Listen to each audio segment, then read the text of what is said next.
కవితకు 23 వరకు ED custody, ప్రత్యేక న్యాయమూర్తి ఉత్తర్వులు. కవితను రౌజ్ ఎవెన్యూ కోర్టులో హాజరుపరుస్తున్న ఈడీ అధికారులు. ఆ ఫోటో మనం చూడొచ్చు. ఆమెని 23వ తేదీ వరకు కస్టడీ విధించారు, ప్రత్యేక న్యాయమూర్తి ఉత్తర్వులు. అయితే మద్యం కేసులో కవిత కుట్రదారు. ఆమ్ ఆద్మీ పార్టీ నేతలకు 100 కోట్ల ముడుపులు. ఆమె అక్రమార్జన 192.8 కోట్లట. ఎస్కో అంటే దగ్గర 200 కోట్ల రూపాయల అక్రమార్జన కల్వకుంట్ల కవిత మూటగట్టుకున్నది. ఇట్లా అన్ని వేసుకొని మూటగట్టింది. ఈ అక్రమార్జనతోనే హైదరాబాద్లో కూడా భూముల్లో ఇన్వెస్ట్మెంట్ పెట్టినారు. మళ్ళీ అది కూడా ఇన్వెస్ట్మెంట్ ఎక్కడ పెట్టినారు? కల్వకుంట్ల తారక రామారావు, కేటీఆర్ గారి బినామీ కంపెనీ ఫినిక్స్, ఇవన్నీ ఉన్నాయి కదా, ఈ వట్టినాగులపల్లి భూములుగా వీటిలో మళ్ళీ పెట్టినారు. ఈ తీగ లాగితే డొంక కదిలితే కేటీఆర్ కేసీఆర్ దాకా పోతుంది. ఇది కస్టడీ పిటిషన్లో ఈడీ కవితకు సంబంధించింది. ఏం జరిగింది అసలు నిన్న కోర్టులో? ఢిల్లీ మద్యం కేసులో శుక్రవారం అరెస్ట్ అయిన బీఆర్ఎస్ ఎమ్మెల్సీ కవితకు ఇక్కడి రౌజ్ ఎవెన్యూ కోర్టు ప్రత్యేక న్యాయమూర్తి ఎంకే నాగ్పాల్ ఈ నెల 23 వరకు ఈడీ కస్టడీ విధించారు. ఆ రోజు మధ్యాహ్నం తిరిగి కోర్టులో హాజరుపరచాలని ఆదేశించారు. అంటే 23వ తేదీ మధ్యాహ్నానికల్లా ఆమెని తిరిగి కోర్టులో హాజరుపరచాలి. హైదరాబాద్లో అరెస్ట్ చేసి ఢిల్లీకి తరలించిన ఈడీ అధికారులు ఆమెను శనివారం ఉదయం ఇక్కడి రౌజ్ ఎవెన్యూలోని ఈడీ సిబిఐ కేసుల ప్రత్యేక న్యాయస్థానం ముందు హాజరుపరిచారు. వారు 10 రోజుల కస్టడీకి అడగ్గా న్యాయమూర్తి 7 రోజుల కస్టడీకి ఇచ్చారు. ఉదయం కోర్టులోకి వస్తూ కవిత తనది అక్రమ అరెస్ట్ అని, దీనిపై న్యాయ పోరాటం చేస్తానని విలేకరులను ఉద్దేశించి గట్టిగా చెప్పారు. ఆమెను న్యాయమూర్తి ముందు హాజరుపరిచిన తర్వాత కోర్టు హాల్లోని బోన్లో కూర్చోబెట్టారు. కవితతో ప్రత్యేకంగా మాట్లాడాలని ఆమె న్యాయవాదులు కోరడంతో న్యాయమూర్తి వారికి కొంత సమయం ఇచ్చారు. ఈడీ మనసులో ఒకటి, రాతలో ఇంకోటి.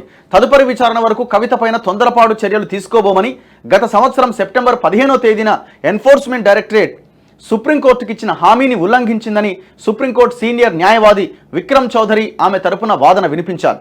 ఆమెకు సమన్లు ఇవ్వబోమని నాడు ఈడీ చెప్పగా ఆ విషయాన్ని రికార్డ్ చేయాలా అని ఆ రోజు న్యాయమూర్తి అడిగారు. ఈడీ తరపున హాజరైన అదనపు సొలిసిటర్ జనరల్ ఎస్వి రాజు ఆ అవసరం లేదు అని ధర్మాసనానికి హామీ ఇచ్చారు. సుప్రీంకోర్టులో ఈడీ చెప్పిన విషయాలన్నింటినీ కలిపి ఓ అప్లికేషన్ దాఖలు చేస్తాం. మహిళను విచారించే సమయంలో సంయమనం పాటించాలని ఇదివరకే సుప్రీంకోర్టు నళిని చిదంబరం కేసులో చెప్పింది. కవిత కేసును కూడా ఆ పిటిషన్తో జత చేసి విచారిస్తున్నారు. శుక్రవారం కూడా ఆ కేసు విచారణ జరిగింది. ఈ నెల 19న మరోసారి విచారణకు రాబోతున్నది. ఈలోపే ఆమెను అరెస్టు చేశారు. శుక్రవారం న్యాయ చరిత్రలో బ్లాక్ డే. ఆమెను ఇదివరకు 2023 మార్చి 11, 20, 21 తేదీల్లో విచారించారు. దానిపైన ఆమె సర్వోన్నత న్యాయస్థానం తలుపు తట్టిన తర్వాత ధర్మాసనం దాన్ని విచారణకు స్వీకరించింది. దర్యాప్తు సంస్థ ముందు విచారణకు రాకుండా కోర్టుకు వెళ్తారా, ఎంత ధైర్యం మీకు అనే రీతిలో ఈడీ అధికారులు వ్యవహరించారు. ఈడీ మనసులో ఒకటి, రాతలో ఇంకొకటి, చేతలో మరొకటి అనిపిస్తోంది. ఈ కేసులో ఇప్పటికే ఒక ఛార్జ్షీట్, 3 సప్లిమెంటరీ ఛార్జ్షీట్లు దాఖలు చేశారు. ఇదంతా కూడా కవిత తరపు న్యాయవాది కోర్టులో వాదించింది. సిబిఐ సాక్షి అంటుంటే ఈడీ నిందితురాలు అంటోంది. సిబిఐ సిఆర్పిసి 160 కింద నోటీసులు ఇచ్చి 2022 డిసెంబర్లో ఇంటికి వచ్చి కవితను విచారించింది. ఆ నోటీసులో పిటిషనర్ను సాక్షిగా చూపించారు. సిబిఐ ఆమెను సాక్షి అంటుంటే ఈడీ నిందితురాలు అంటోంది. ఇందులో ఏది వాస్తవం? పిటిషనర్ బంధువులు శుక్రవారం ఇంటి బయట హంగామా చేశారని దర్యాప్తు సంస్థ ఈడీ అబద్ధాలు చెబుతోంది. అబద్ధాలేంది? లోపలికి పోయి ఆలని బెదిరిస్తూ ఉంటే కేటీఆర్ వీడియోలు కూడా వచ్చినాయి కదా. వాస్తవానికి వారిని అధికారులే ఇంట్లోకి అనుమతించారు. ఒక మహిళను అరెస్ట్ చేసి 30 కిలోమీటర్లకు మించి తీసుకెళ్తే తప్పకుండా ట్రాన్సిట్ రిమాండ్ తీసుకోవాలి. కానీ పిటిషనర్ను హైదరాబాద్ నుంచి ఢిల్లీకి తరలించినా అది చేయలే. దర్యాప్తు సంస్థ తన అధికారులను దుర్వినియోగం చేసింది అనడానికి ఈ కేసు ప్రత్యక్ష ఉదాహరణ అని న్యాయవాది విక్రమ్ చౌదరి వివరించారు. సమన్లు 10 రోజులు వాయిదా వేస్తామని చెప్పాం, అంతే. ఈడీ తరపున హాజరైన ప్రత్యేక పబ్లిక్ ప్రాసిక్యూటర్ ఎంకే మట్టా, ప్రత్యేక న్యాయవాది జోసెఫ్ హుస్సేన్లు కవిత న్యాయవాది వాదన ఖండించారు. ఆమె పైన తీవ్రమైన చర్యలు తీసుకోవద్దని ఇంతవరకు ఏ కోర్టు ఉత్తర్వులు జారీ చేయలేదని న్యాయమూర్తి దృష్టికి తీసుకొచ్చారు. గత సెప్టెంబర్ 15వ తేదీన సుప్రీంకోర్టులో జరిగిన విచారణ సమయంలో ఆమె తీరికలేని పనుల కారణంగా విచారణకు హాజరు కాలేని పరిస్థితి ఉంటే సమన్లను 10 రోజులు వాయిదా వేస్తామని చెప్పాం, అంతే తప్ప మొత్తంగా సమన్లు ఇవ్వబోమని చెప్పలేదు. ఆ రోజు అదనపు సొలిసిటర్ జనరల్ ఇచ్చిన హామీని నిరవధిక కాలానికి అన్వయించుకోవడానికి వీల్లేదు. ఆమె అరెస్టు కారణాలను రిమాండ్ రిపోర్ట్లో పూర్తిగా చెప్పాం. ఆమెను సాయంత్రం 5:20 అరెస్టు చేశాం. అప్పటికీ సూర్యాస్తమయం కాలేదు. అరెస్టుకు సంబంధించి మేము ఇచ్చిన నోటీసులను 20 నిమిషాలు చదివిన తర్వాత 5:40 ఆమె సంతకం చేశారు. శుక్రవారం జరిగిన సోదాల్లో 5 ఫోన్లు స్వాధీనం చేసుకున్నాం. ఇంట్లో సోదాలు జరుగుతున్నప్పుడు కొంతమంది వచ్చి ఆందోళన చేశారు. సోదరుడు బంధువులమంటూ వచ్చి సోదాలు అడ్డుకునేందుకు ప్రయత్నించారు. మేము విచారిస్తున్న తీరును వీడియో తీసి బయటకు విడుదల చేశారు. 24 గంటల్లో కోర్టులో హాజరుపరచలేకపోయే పరిస్థితుల్లోనే ట్రాన్సిట్ రిమాండ్ తీసుకోవాలి, కానీ కవితను ఆ లోపే హాజరుపరిచాం అని వివరించారు.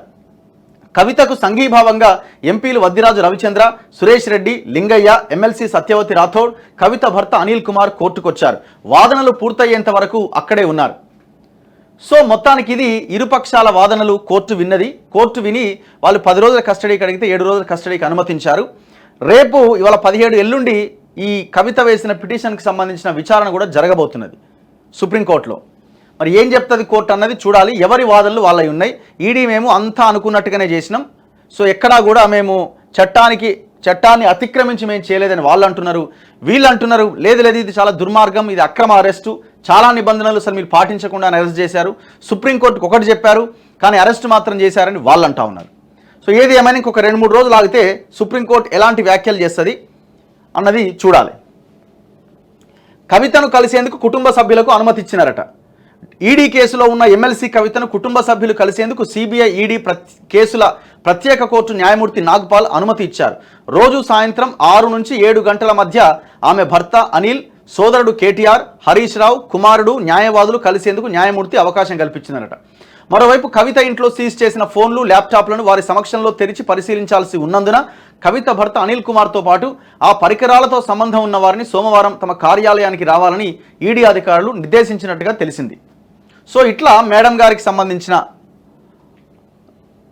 ఈ అరెస్ట్ విషయంలో కొంత గందరగోళమైన వాతావరణం కనబడతా ఉన్నది. ఏదేమైనా కోర్టు డిసైడ్ చేస్తుంది. ఇది కోర్టు పరిధిలోని అంశం. ఇక్కడ మనం మాట్లాడుకోవాల్సింది ఏంటంటే అసలు ఈమె సారా దందా చేసిందా లేదా. ఇప్పుడు ఇంతగా వాదిస్తున్నారు, ఇంతగా మాట్లాడుతున్నారు, అక్రమ అరెస్ట్లు అంటున్నారు. ఈ తెలంగాణలో ఎవరినైనా నోటీసులు ఇచ్చి అరెస్ట్ చేసినారా? కోదండరాం తలుపులు బద్దలు కొట్టి గుంజుకపోయారు కదా. ఎవరిని నాలాంటి వాళ్ళని కూరగాయలు కొంటుంటే ఎత్తుకపోయినారు కదా. మల్లన్న లాంటి వాళ్ళ ఆఫీసుల మీద దాడి చేసి కొట్టినారు కదా, అరెస్ట్ చేసినారు కదా, 175-80 రోజులు జైల్లో పెట్టినారు కదా. ఇట్లా ఎంతమంది? చివరికి నేను ఒక మహిళ అంటున్నావు కదా. మహబాద్లో, ఖమ్మంలో గిరిజన మహిళలను పచ్చి బాలింతలని, తల్లి లేని పిల్లలున్న తల్లులను తీసుకుపోయి జైళ్ళలో పెట్టినారు కదా. ఖమ్మంలో అయితే 3 నెలలు 6 నెలల పసిపిల్లలను కూడా జైలు పాలు చేసినారు కదా మీరు. అప్పుడు మాత్రం మీకు నోటీసులు ఇవ్వాలా, వాళ్ళు ఏం తప్పు చేయలేదు, ఇవన్నీ గుర్తుకు రాలే. అవి అక్రమ అరెస్టులు కావు. ఇప్పుడు మాత్రం మీకు అక్రమము సక్రమం అన్న అంశాలు గుర్తుకొస్తున్నాయి. ఇదే కొంత ఆశ్చర్యం. ప్రజలు కూడా ఇదే ఆలోచిస్తున్నారు. అరే అప్పుడేం అట్లా చేసినారు కదా మీరు, మీకైనప్పుడు మాత్రం అన్నీ మాట్లాడుతున్నారని.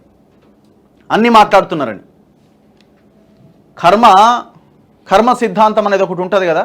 మనం ఏం పని చేస్తే అది రిటర్న్ వస్తూ ఉంటుంది. సో అదే జరుగుతూ ఉన్నది ఇప్పుడు.